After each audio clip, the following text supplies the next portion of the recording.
Good evening, and live from the Kenyatta University Communications Center, this is KUTV Prime Time News. Now on this 31st day of March, a lot has been happening in the country and beyond our borders. But first, as is our custom, let us take a look at the highlights of tonight's top stories.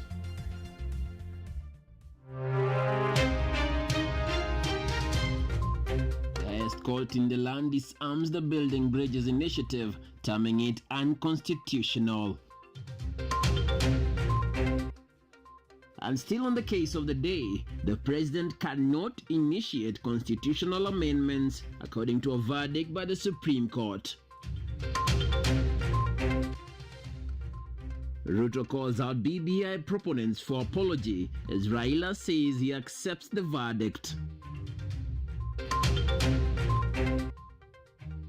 And in the sporting arena, FIFA ratifies its decision to suspend Kenya indefinitely.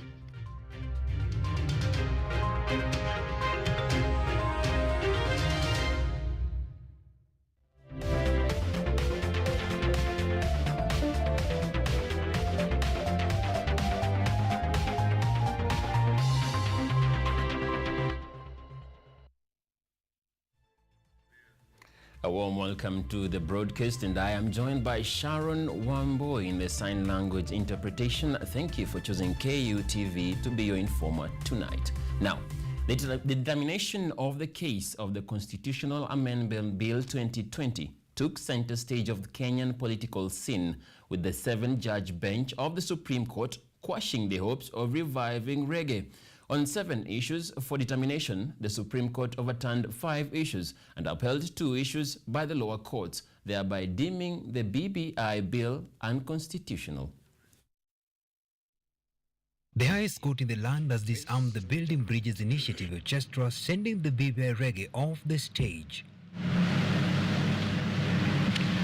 Further, it was contended that the second schedule... The 7-judge bench of the Supreme Court ruled that the BBI Amendment Bill was unconstitutional.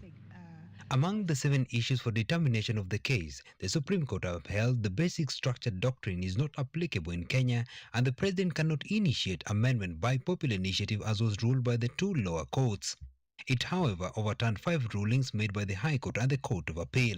The contentious issues included the basic structure doctrine, whether it is applicable in Kenya, the legality of the proposed additional 70 constituencies, if the President can initiate constitutional amendment through the popular initiative, the immunity of the President, the legal composition of the IBC when it e-processed the BBI bill, compliance of the BBI bill to the threshold of the public participation, and finally whether a referendum ballot paper involving multiple amendments should contain multiple questions. Structure doctrine.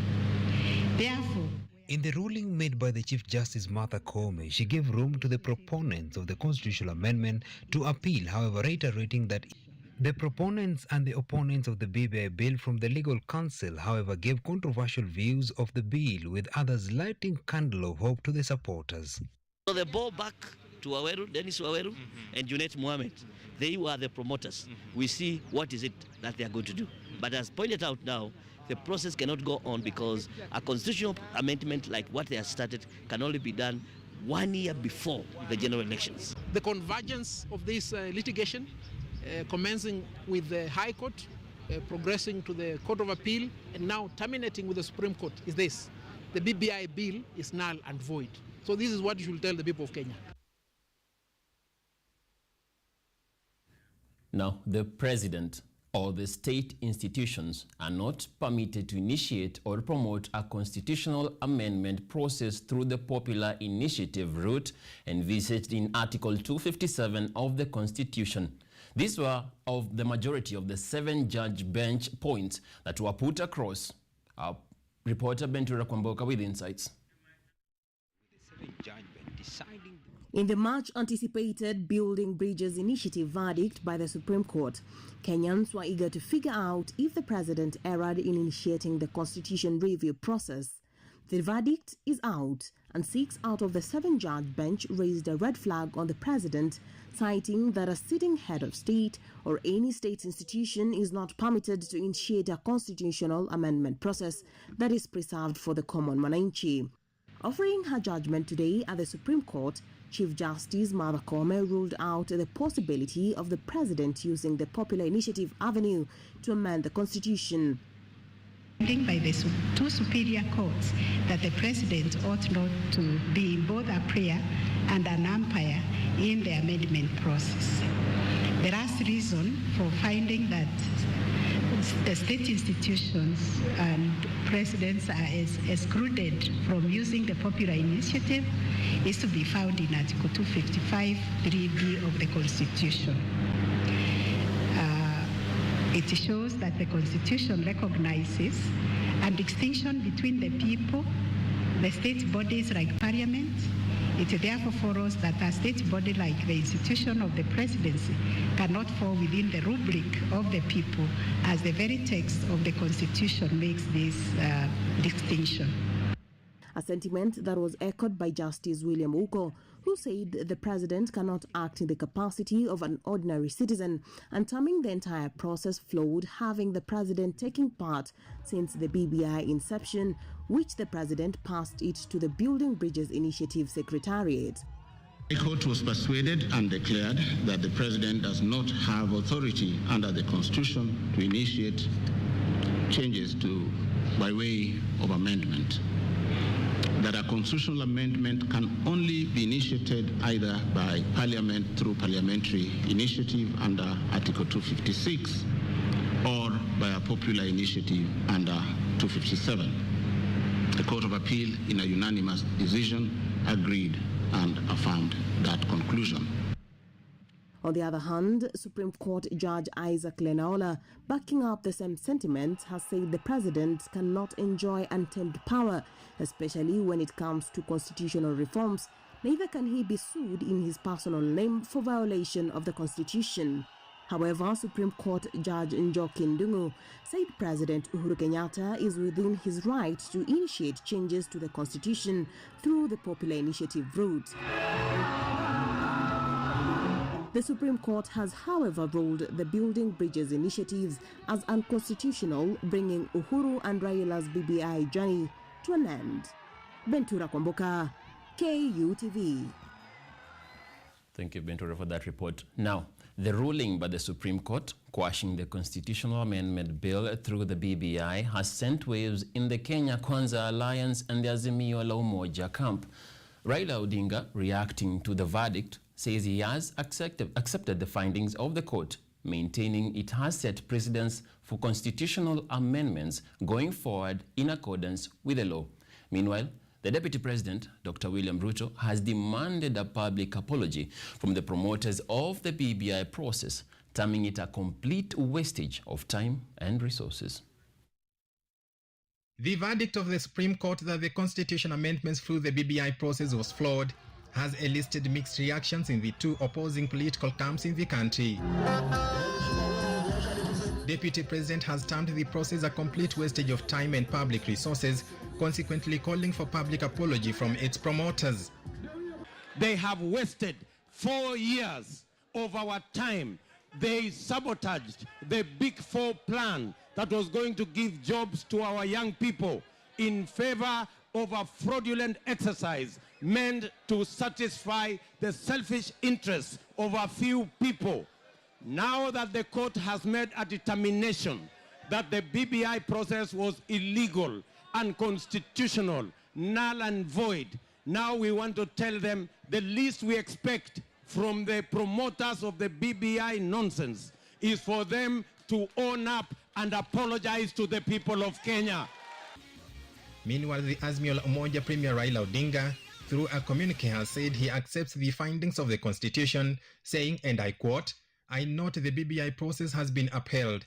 I also note that the contents of the bill itself was upheld, save for the provisions of the second schedule. What has been faulted is the role that the state is said to have played at the commencement of the popular initiative. We shall deliberate on the way forward and decide on a future course of action that protects the interests of all those who voted to see the amendments come to light." End of quote. The legal minds have also had their say on the process that has now taken a political angle as the campaigns hit up 4 months to the general elections.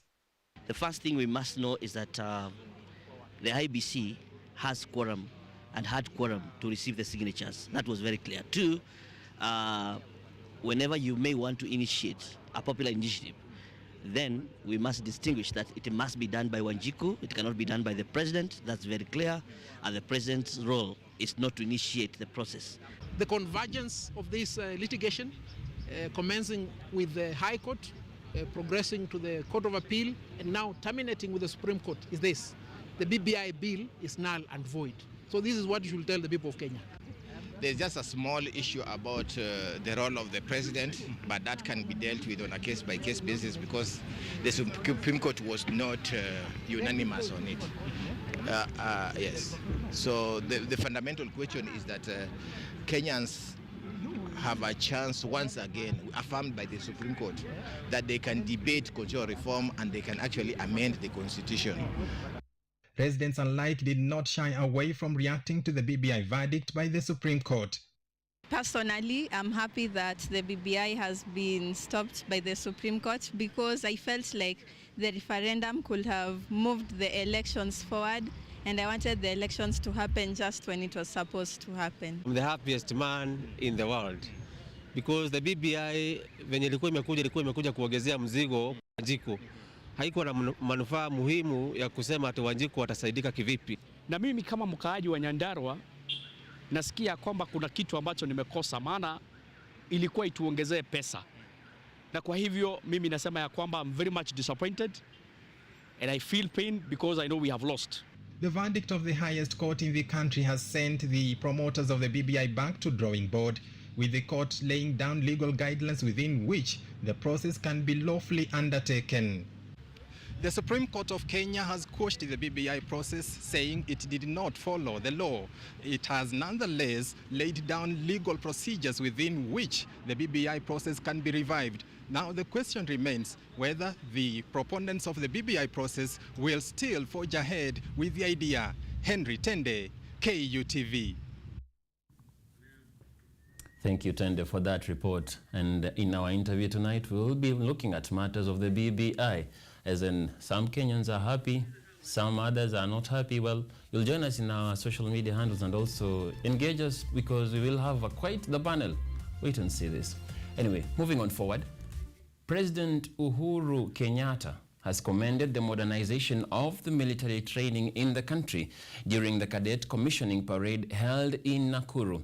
The Kenya Military Academy Commandant Major General Fatuma Ahmed said the institution provides value-based training with the aim of producing highly qualified military officers. Stanley Nyaringita now reports.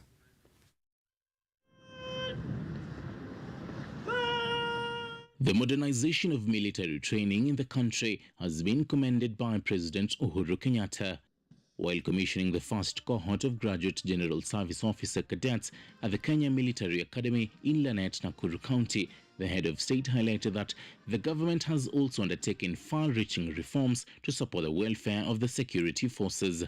You join the defense forces, graduates, at a moment in our history where public investments in the security sector have secured the modernization not only of the training of our security forces, but have also ensured that our training is abreast with the challenges of an ever-evolving security environment.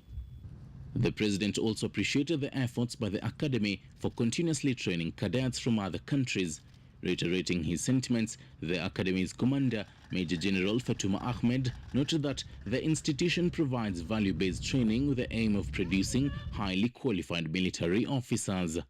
I hope that this cooperation in education and training will strengthen the cohesion of our security organs and foster the multi-agency approach to operations that has already proved to be very successful. As an academy, we are confident, Your Excellency, that we are commissioning junior military leaders of solid character who will be diligent, committed, and will demonstrate physical and moral courage during execution of their missions.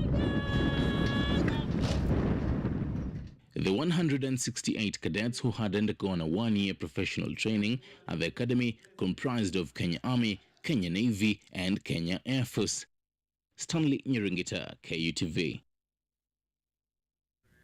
Thank you, Stanley, for that report, and congratulations to the cadets who now are in the force. And with that, we take our first break right here on KUTV Primetime News. Stay tuned. The interview I've been calling, that is coming up in a short bit after the break.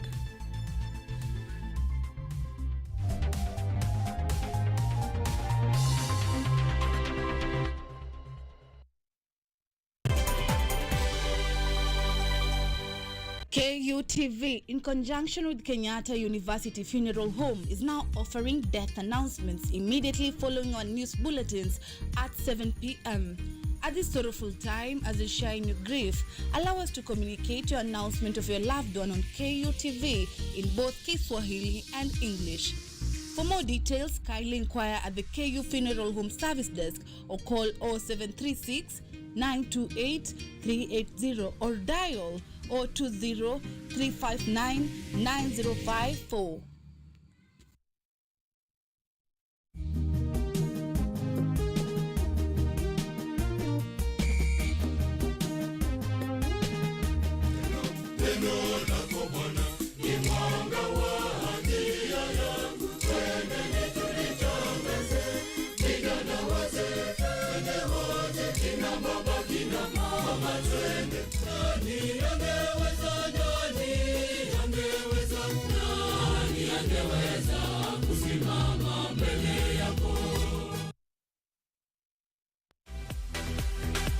Kenya kuna aina tofauti za hali ya anga ambazo huboresha au kuwa changamoto kwa wakazi wa eneo.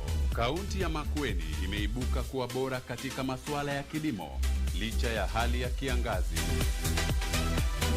Maembe huwa tunazalisha nyingi, lakini mtambo kuna ile capacity ambapo hawezi pitisha na hatuwezi chukua maembe yote. In fact tunakuta tunachukua 5-6%. Kaunti hii imejikakamua kwa udi na uvumba kutegua kitendawili. Ukambani kuna ukame. Tambo maji ilikuwa ngumu kupata kiasi, kwa sababu kama ni pale kwa mto inapita tu inaenda. Lakini sasa hii kama imesimamishwa itakuwa rahisi kwetu. Basi kikosi cha Boresha Kilimo kilitangamana na wakulima mbalimbali kuandaa Makueni County Edition. Na wahimiza wana Makueni na Wakenya wote kwa jumla kuitazama kipindi cha Boresha Kilimo kila Jumamosi kuanzia saa 6:30.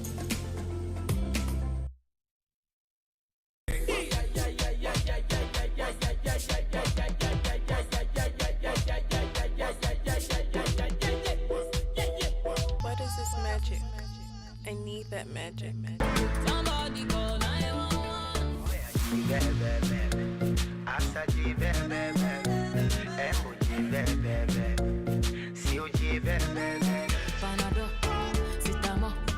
Anything for your girl, give me more. Nasema sugri wagri den den den. Kifaa hiki kwa kimeleta effects of relationship. Ndio leo utapata kwamba kila mtu ambaye kwamba yuko na simu, hususan wanandoa, kila mahali kumewekwa password.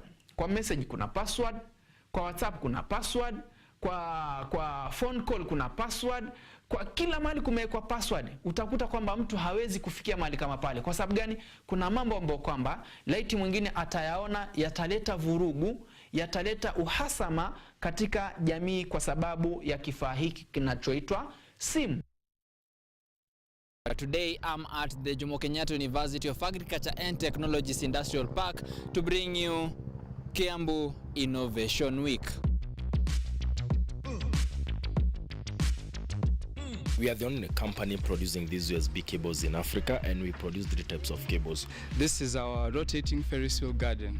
for wheelchair users. Kama hii ndio sample ya zile taa natengeneza. Kama hii ni charger ya simu iliharibika, hii ni switch nilitoa kwa taa nyingine yenye ilikuwa already imeharibika. Lola ni programu inayokupa fursa ya kutizama video zozote pindi tu unapokuwa na nafasi. Hadithi za kukupa motisha, drama, maisha ya vyuo vikuu, teknolojia, masuala ya jamii, kuzuru maeneo tofauti, spoti, burudani na zaidi. Pata programu ya Lola sasa kwenye rununu yako kwa yote unayohitaji.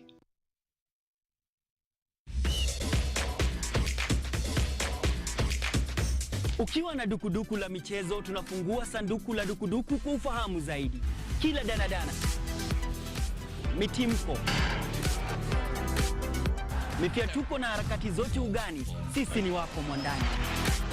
Kukurukakara zote nyanjani, haziwezi kuangaziwa zaidi ya micharazo michezoni. Mimi mwanaspoti wako matata Peter Pinches Mwaora ndakuwa na jopo lenye maarifa sufufu, nikufahamishe na nikuburudishe wewe shabiki shakiki kwa uhakiki na kindakindaki.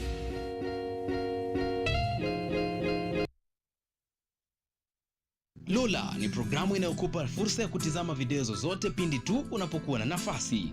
Hadithi za kukupa motisha, drama, maisha ya vyuo vikuu, teknolojia, masuala ya jamii, kuzuru maeneo tofauti, spoti, burudani na zaidi.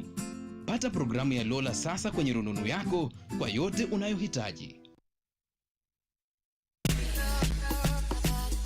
Welcome to On Fleek, where we flow flawless and serve you the latest gossips, bring you the current and latest fashion trends,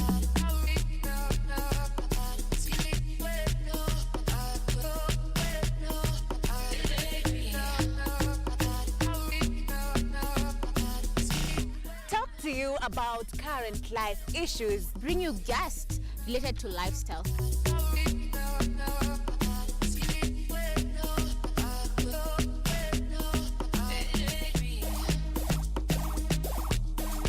Do not miss out our show. I'll be your host, Stacey Atieno. And I, Joy Nyambura. Don't miss out. Bye.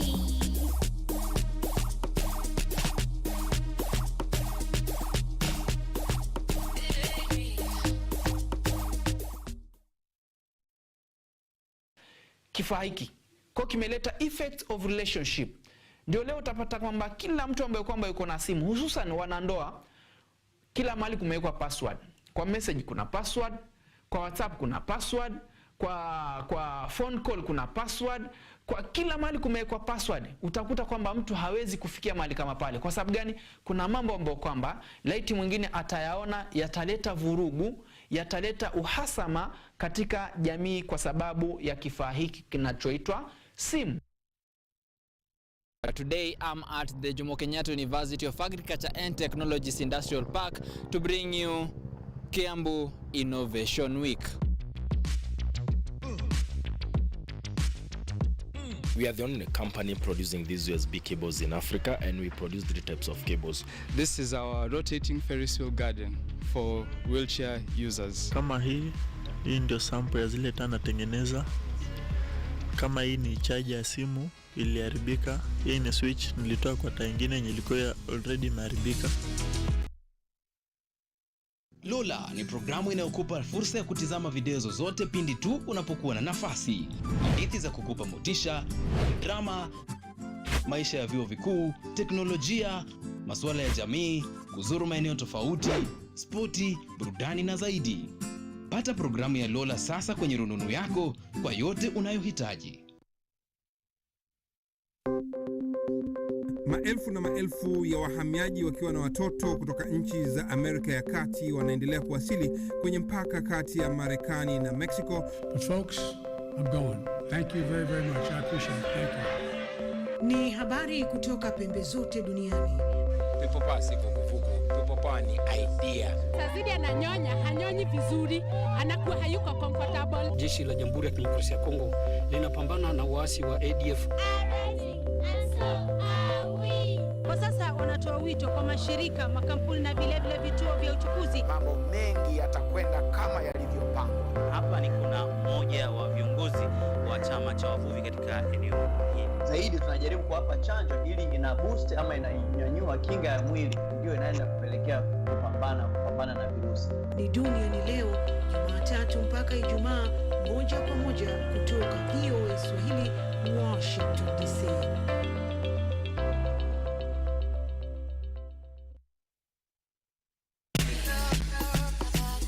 Welcome to On Fleek, where we flow flawless and serve you the latest gossips, bring you the current and latest fashion trends,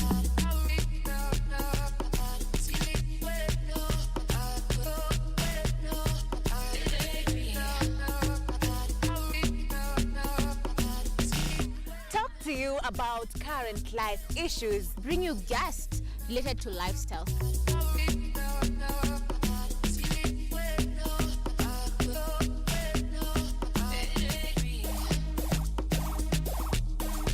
Do not miss out our show. I'll be your host, Stacey Atieno. And I, Joy Nyambura. Don't miss out. Bye.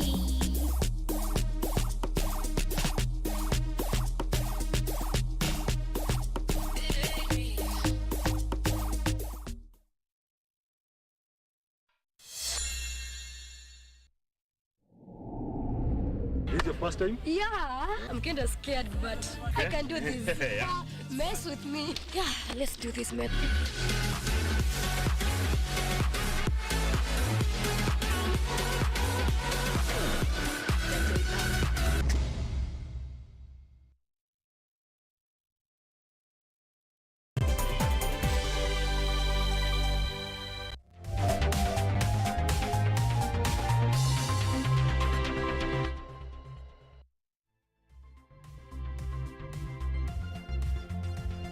Welcome back to KUTV Primetime News, and we also invite you to our social media handles. We are at KUTV_Kenya on Twitter and KUTV Kenya on Facebook, where we're also streaming live, and also find us live on YouTube, KUTV Kenya Live.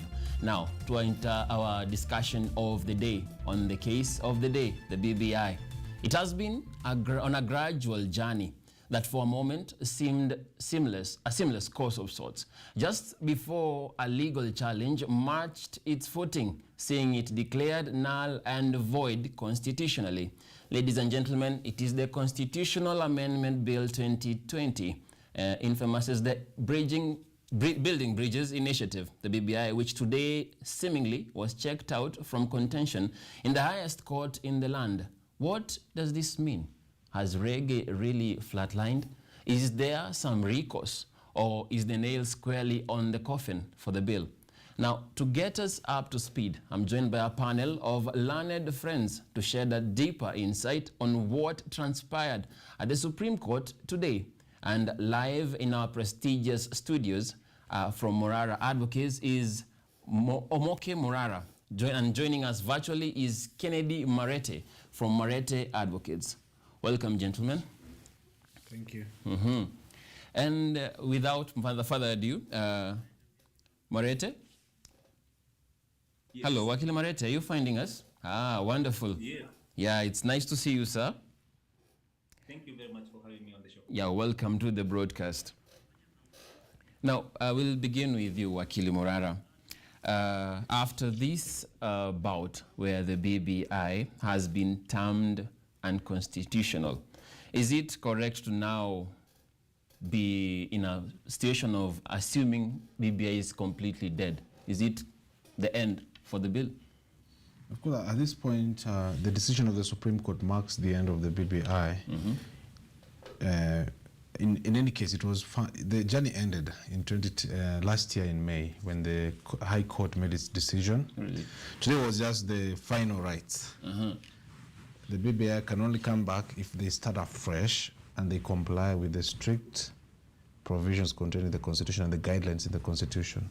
It cannot be carried on from where it was stopped by the High Court. It means hitting the restart button. Yes. Very interesting. Wakili Marete, do you agree that the BBI just scaled its death today and probably last year, according to Wakili Morara from here? I will reiterate comments from my learned colleague that indeed it is the right time to start thinking about other things other than focusing on the political push for constitutional changes in a manner that looks more driven by political agenda rather than the needs of the people. So it is good that the court has upheld the decision today, and we hope that no one is going to restart it anytime soon. And we hope that in future, when there is need for constitutional change, as there might be, we hope that the process will be begun the proper way as was witnessed in the process in the period between 2003 and 2010 when we came up with the new constitution that we're still using up to this point. Allow me to actually come through and ask you. In 2010, we promulgated a constitution, and it was a process that showed that the constitution in a way is malleable, is something that is quite flexible. Why is it such a challenge to amend certain sections of the constitution that we have currently? Why is it such a fiasco? You know, it's not supposed to be complicated to amend the constitution, but when individuals or some groups of people think that it is, you know, they deem it fit to change their constitution or the constitution of the country to favor their interests or their wishes without necessarily consulting the people or the needs of the people, it becomes a bit difficult, because of course you'll face resistance from the people and representatives of the people out there. And I'm happy to say that the constitution can be changed. It's been changed in our lifetime. We know that it can be changed again. In fact, like if you look at the constitution as it currently is, there are a lot of things that we think would probably need to be changed. But of course, you cannot just amend constitution without like looking at the principles that made it, you know, the constitution that it is today. Like for instance, like BBI was hoping to change a lot of things, including adding a good number of constituencies with new MPs, changing roles of the people in power, and looking like it's like a way of dividing the country's political power and executive to it's like to feed the egos of a few people without necessarily looking at the needs of the majority, who is Wanjiko. I'm happy that the constitution will not be compromised by political processes, and I hope that in future we will follow the right way of not only like coming up with the constitutional reforms, but also doing the process the proper way. Okay, very well taken. Now I'll come back to studio. Wakili Morara, the Wakili Maisha has talked of structure, and there is a word that has been floating around, the basic structure doctrine. What is this? Like, for someone who is not understanding the heavy language coming out from the courts today, what is the basic structure doctrine? What is this that is being floated around? Why is this such a situation, such a matter that was quite of a lot of focus in the proceedings that were happening today? Why was it a contention? What is it? So this concept is, it has been there in the constitutional law texts, and also it has been applied in some countries. Historically, it has been seen to have been very common in countries like Germany and India, and other countries have gone on to apply it in Malaysia. But generally, the idea they had is that for you to amend the constitution in a way that was altering the identity of the constitution, even if it was an amendment, it would be seen as making a new constitution. Even if you're just amending, as long as you're making very fundamental changes to the content of the constitution, then that was seen as actually making a new constitution. So then that theory has been advanced to then suggest that when you do that, you have to engage the people through civic education, collation of views. You have what you call constitutional assembly, constituent assembly, where the people will have a discourse on the proposed amendments, and finally that will culminate with a referendum. So in the High Court and the Court of Appeal, the judges were of the view that that was also applicable in Kenya. And I would say that largely, that has been done already in Kenya. When we were enacting this current constitution, all those things happened. So it's not new in Kenya. While it may not be written in any text, it has been done in Kenya. So it seems that the differences between the High Court and the Court of Appeal on one hand and the Supreme Court on the other, is that the Supreme Court does not accept that doctrine. But you can see similarities in the opposing views. There's agreement that you must have a civic education, you must have public participation, you must have a referendum. The only difference is the Constituent Assembly. which to me is is neither here nor there, because at the end of the day, when you're doing the public participation, when you're doing collation of views, and you're carrying out civic education, all that is done. It can be done, it has to be done in some form of public gathering. So it doesn't have to be specifically called a constituent assembly, but all those things are there. So I think the Supreme Court either maybe did not understand this concept very well, or the Supreme Court wanted to be more creative. They wanted to be creative and to distinguish what was found by the other judges. Yeah. Now, looking at the list of procedures that you've aired, from my business mind, I get that this is a very, very costly undertaking. And I'm moving to you, Wakili Marete. The whole process of formulating the BBI to what it is to this moment when it has stalled was quite costly. A lot was invested. Now, I'm asking this, since the president was in our sorts of ways caught in the red because of being actually involved in the whole process of bringing out the BBI, is this a reason to raise question concerning his legal advisors? I wouldn't be quick to judge the legal advisors of the president, because these are things that are based from people's opinions on what is best for the country and what's not. I will take you back to a point in history, not very long time ago, about 17 years ago. In 2005, Kenya had a referendum where the ODM party technically was born, the place where we had bananas versus oranges, people voting in or out against the constitutional reforms that were proposed at that particular time. And people refused. Technically, the rejection at that time was done by the people and not by the courts. And you couldn't fault the government of the then president, President Kibaki, for having come up with the process that led to that particular constitution that was rejected by the people. And you can see there was a process that took place between 2005 and 2010 when we finally got the new constitution that we're still using up to this particular date. So we would say that you wouldn't expect everybody to be on the same side of things. Obviously, there are those people who are proponents of the constitution reforms proposed within the BBI. And of course, there are those who are not happy about it. What I'm not happy about in this particular case is the fact that it was more like a political push for things which may not necessarily augur well with the needs of the Mwananchi. And I think in order for us to push for future constitution reforms in future, let us embrace a more public involving campaign where people not only know what is happening, but are also involved in the process of deciding whether or not it's going to be in their best interest, instead of spending all these monies without necessarily getting this goodwill from the people in the first place. Yeah, getting the goal. And I'm bringing it back to you, Wakili Morara. I'm seeing, from my point of view, the problem with the whole process was the way it was fired out. So what do you see? Is there a problem with the legal advice? Is it like there was someone who was not really on the mark to ensure that the whole process is actually successful to the end? Well, I wouldn't blame the Attorney General on that because there's a huge possibility that historically, presidents in our country, have seen the office of the Attorney General more of a personal advisor to them, a personal legal advisor, as opposed to actually an office that is supposed to act in the public interest, and that is actually a public trustee. So what has happened is that then the presidents have abused that office by, instead of being advised by that office, to instruct the office on what to do. So seeing it, the way a client will instruct the advocate.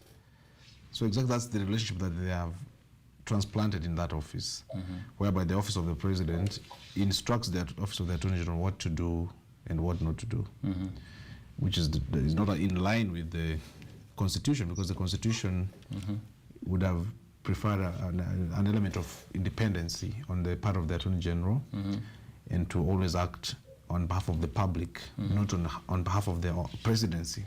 But that's not what is happening. The only blame I would lay on that office then is that maybe the occupants of that office, both presently and in the past, have not been courageous enough to assert their authority and to act independently. So that's why I see the problem. Okay. Yeah. And I'm trying to look at this from that point still concerning the president being involved in the whole bill. It was highlighted that he cannot be able to push this whole process through a popular initiative. Yes. Now, is it like clear to assume, like, as long as he's the president, his rights as a Kenyan are dropped just because he's the president? Does he cease to be like a citizen? What happens?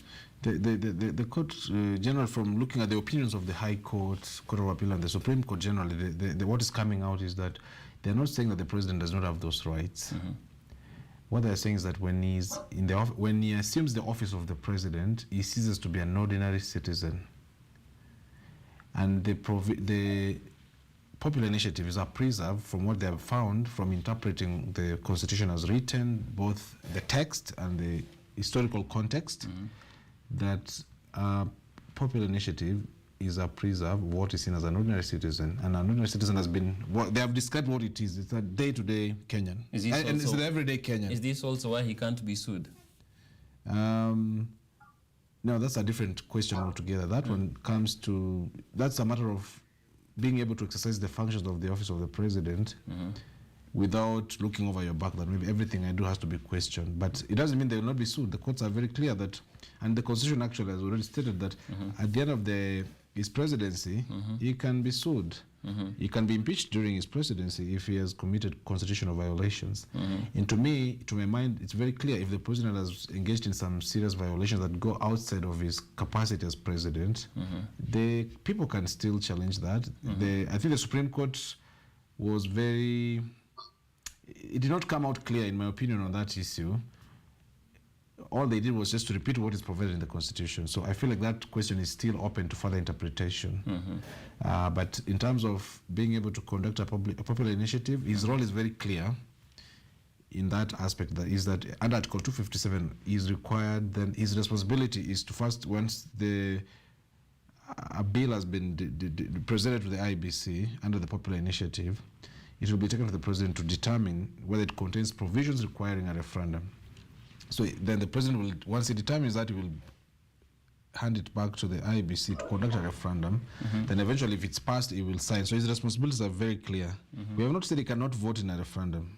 So you can't say that his right as a vote has been taken away. He's not an extraordinary person. It's just that in that process, the role where he comes in is not at the point of commencing the initiative.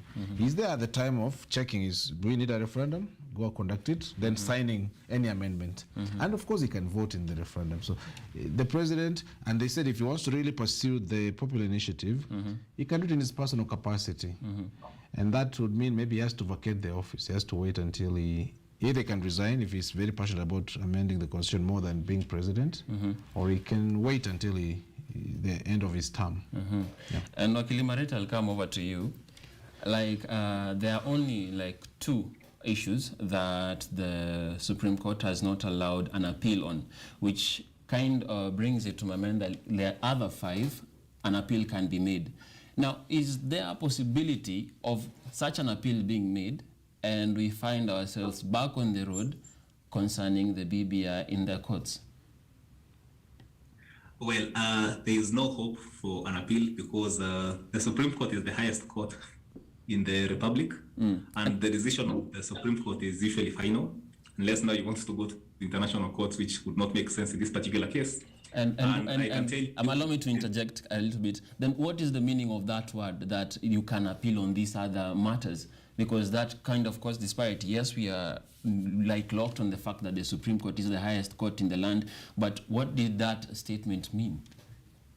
Maybe, Mr. Marete, maybe with your permission, let me interject there, because I think the confusion is on the word allowed and disallowed. So when the court says the appeal has been allowed, it means those who appeal have succeeded on those points, on those 5 points you're talking about, and they have not succeeded on some other points. That's what it means. So it doesn't mean that there will be another appeal. Basically, that's the language of the court. But what it means is that the court has allowed the appeal to a particular extent, and it has rejected the appeal to another extent. And the other thing I would add to assist you on that and to assist our viewers is that the appeals that were before the Supreme Court were partial. They were not on all the issues that were before the Court of Appeal and the High Court. there were other things that were not appealed against, which then means they stay as they were. So when you hear 5 issues, there were many other issues before the other courts, which were not subject of appeal in this particular court. So if you want to ask us about that, we could delve into that, but generally just pointing out in brief, in summary. Yeah, but I'll still remain on the same matter. Marietta, I'm still coming to you. Like, there were 2 issues that the Supreme Court upheld and 5 that it held from the lower courts. Now, when we look from let's say, not an ignorant man, say, but from the ordinary eye, is it to say like the Supreme Court and the other courts were reading from a different script of the same constitution? Why would it be like when coming up to the higher courts, you find that these 2 are upheld, they were seen not to be correct in the other courts, and there are others that are not allowed to go through? What is the message coming through?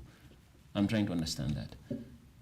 The message that is coming through is actually a message that has been very controversial in the legal circles. The fact that many people say the law is very clear, but decisions of custodians of the Constitution, who are like judges and magistrates in our law courts, will vary depending on one's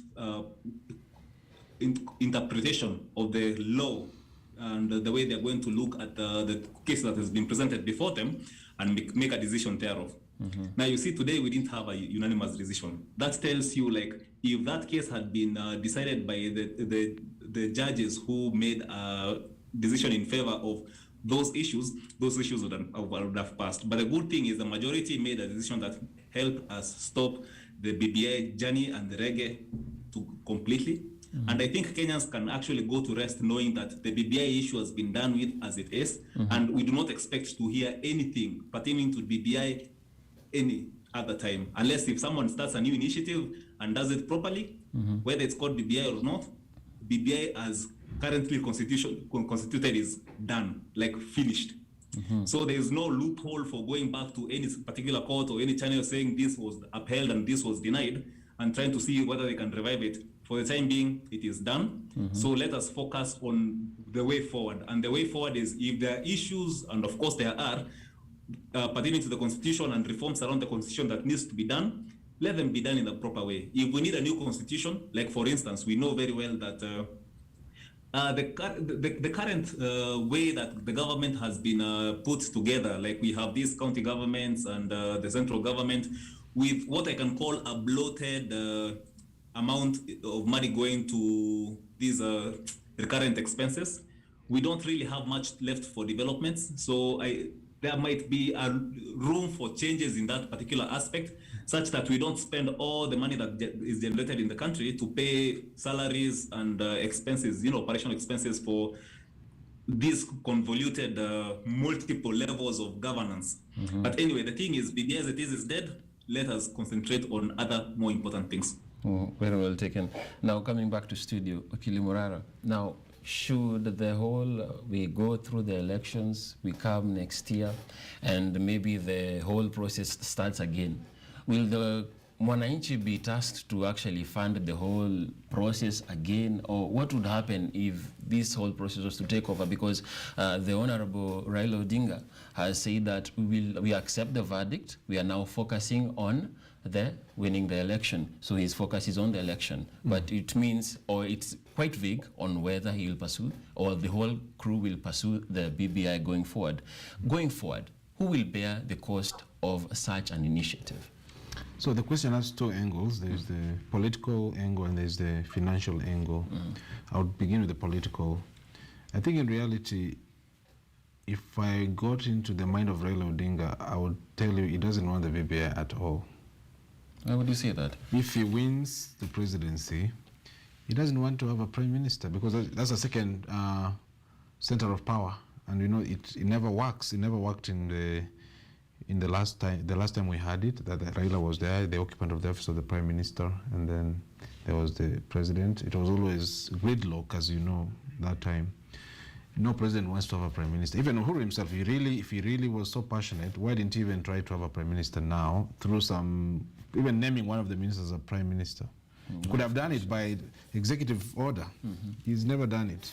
For good reason. No one wants to have competition. You can see when the president and the deputy president have been having friction because the president wants to have a freer hand in running of government compared to how they did it in the first time, where apparently they were sort of co-presidents politically or behind the scenes. So there's that angle, and I don't think Raila would do it. Ruto is very clear he doesn't want the BBI. But who would bear the cost? So coming out of the financial aspect, which is the cost you're talking about, I think first we should deal with the cost, this cost that has been, the amount of money that has been totally frittered in the BBI, billions of shillings, I can tell you. When you did the math, when you were doing this case, the process cost no less than 20 billion shillings. But that is funds lost. That's money lost, and we should have Raila Odinga and the president, they should refund that money. The courts were not courageous. That question we brought it before the High Court, before the Court of Appeal. Yeah. I was asking very strongly for that. The courts shied away from that. We can't blame them for that because we do not know the work. I mean, the workings of the workings of the judiciary and government are very complex. But in fact, when you read the Constitution very strictly, under the Constitution already, if you caused a waste of public funds, you ought to refund that money. It's under the law. So if we had a very constitutional, conscious president, what he could do after this is to have a special prosecutor go after that money, recover that money from Uhuru Kenyatta and Raila Odinga personally. Well, that's something to see. So in the future, in terms of the cost of the process, when you read the judgments coming out, first of all, there's a lack of legislative framework on how we should actually implement the provisions of the Constitution on amendment. Because if there was a law, we could try to address the issue of public or funding of the process. Who provides the funds? Is it government? Is the money available to an ordinary citizen the way it was available to the public officials the state officers who were trying to do the BBI? Of course, other parts of the process will always be funded by the public through the Treasury when it comes to verification of signatures, when it comes to conducting a referendum, when it comes to carrying out the public participation at the county assemblies, at the National Assembly. That money will come from that comes from the Treasury. That's basically from the public. Taxpayers' money. Taxpayers' money. But in terms of now initiating, collecting views and coming up with a bill, the law is not clear. The law is not provided for that. And that's why we need a legislative framework to address that question. But my position would be, if the politicians can do this and use public funds, then let you and me, when we want to do a popular initiative, let us be funded by our own taxpayers' money. But let the politicians use their own money. Well taken. Now, in finalizing, Wakili Marete, yes, there was a matter that arose during the final submissions by Chief Justice Martha Koome, that there were some certain lawyers who were involved in actually creating sort of aspersions concerning the judgment. Now, the question I have is this. There are several titles that came up, and I will not go so much into the matters of what Martha Koome did say. She was very clear. But I want to know, if you could just highlight for us in a final moment, there's titles like senior counsel. Where does that come from? As in all those titles in the law field. Could you give us a highlight before we get out of here? Yes. Okay, the Kenyan legal system is borrowed from other legal systems that came before ours. And in the past, there was this practice in the United Kingdom where we had Queen's Counsel, where the lawyers or the advocates or barristers in those particular cases that were handling the matters of the Queens they were conferred a title that was supposed to give them a rank slightly bigger than their junior colleagues. In Kenya, we have a similar system where advocates who have shown exemplary service during their years of experience. Let's say you've served for a good number of years, and during the term of your service, you have projected some exemplary service to the community through your legal work. there is a committee that looks for people who have shown that kind of characteristic, and they suggest to have their names, conferred with the title of senior counsel by the president. And when your name is suggested, of course, the vetting, there's a process that a committee that takes you through, and once they feel that you satisfy what qualifies you to be a senior counsel, your name is taken to the office of the president, where you're conferred with the title of senior counsel, and then you're taken back to the Supreme Court, where the Chief Justice will take you through the process of assigning the role of senior counsels, making you officially a senior counsel.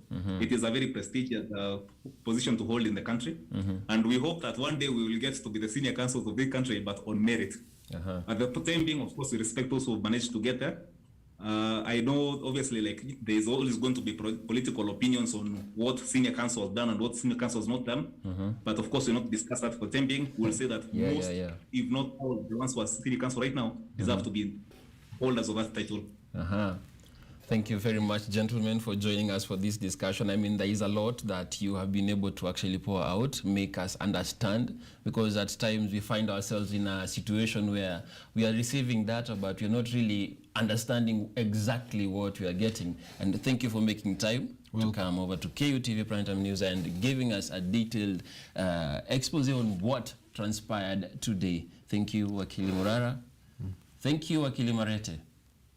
Asante sana for having us. Asante sana, and thank you for actually making time for us.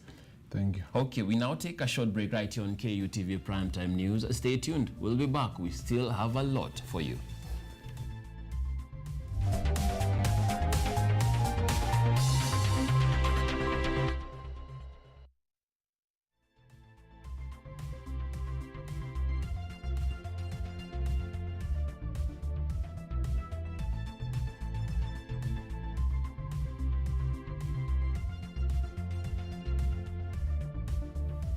Welcome back. Now, Chief Justice Martha Koome blasted lawyers Nelson Harvey, Esther Angawa, and Senior Counsel Ahmed Nasir for their unprofessional posts on social media concerning the BBI case, saying the comments were published with the intention of creating aspersions, influencing, intimidating, and scandalizing the court proceedings. She mentioned this while giving her verdict on the highly anticipated BBI case at the Supreme Court.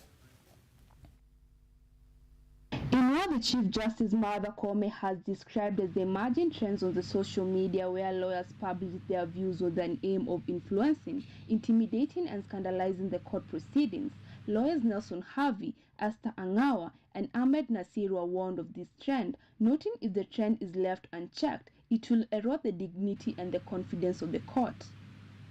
The Chief Justice referred posts dated 15th and 19th February 2022 on the Twitters of lawyer Esther Angawa and Nelson Harvey respectively, and which contradict the court ethics. Ahmed Nasir, a lawyer though absent in the BBI case, also fell victim in this warning, posting his comments on Twitter on February 8, 2022. This warning is enshrined in Section 61 of the Advocate Acts of the Constitution, which deals with honorable conduct incompatible with the status of an advocate. Christine Brenda, KUTV.